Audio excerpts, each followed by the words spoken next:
నాకు ఇక్కడ బాగా క్లోజ్ తారక్, ఎన్టీఆర్, జూనియర్ ఎన్టీఆర్ బాగా క్లోజ్. ఆయన అంటే ఫస్ట్ ఫిలిం నుంచి ఆయనతోటి ట్రావెల్ అవుతూ వస్తున్నాం. వాళ్ళ ఇంట్లో కూర్చుంటాం, అందరం కలుస్తాం, సరదాగా మాట్లాడుకుంటాం, వాళ్ళ ఇంట్లో భోజనం చేస్తాం.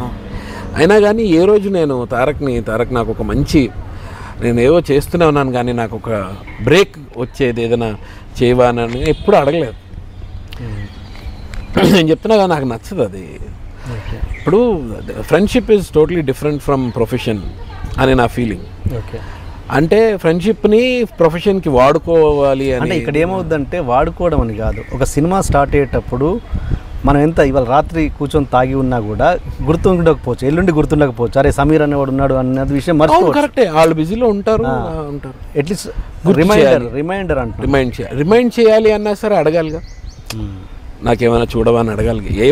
ఏం టెర్మినాలజీ వాడతాను, నాకు అది రాదు. నేను అది ఎప్పుడు ఈ రోజుకి నా డ్రాబ్యాక్ అదే. నాకు అందరు డైరెక్టర్లతో వర్క్ చేశాను, అందరు హీరోలతో వర్క్ చేశాను. జనరల్గా ఏంటంటే ఒక పిఆర్ మెయింటైన్ చేయాలి. ఏది ఈ సినిమా అయిపోయిందా, అయిపోయింది అని కాదు, ఎప్పుడో ఒకసారి ఒక కాంటాక్ట్ చేయాలో, లేకపోతే హలో అనాలో, లేకపోతే అది నాకేదో వెంబడించినట్టు. ఎగ్జాక్ట్లీ అలా ఉంటుంది.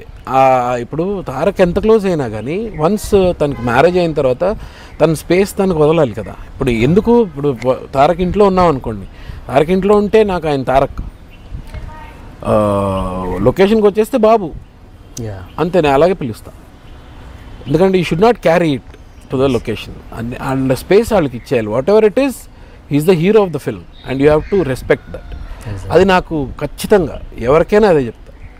ఫ్రెండ్షిప్ వేరు, ఫ్రెండ్షిప్ ఉంటుంది, ఎలాగా ఉంటుంది. ప్రొఫెషనల్కి వచ్చినప్పుడు you have to be professional, అంతే.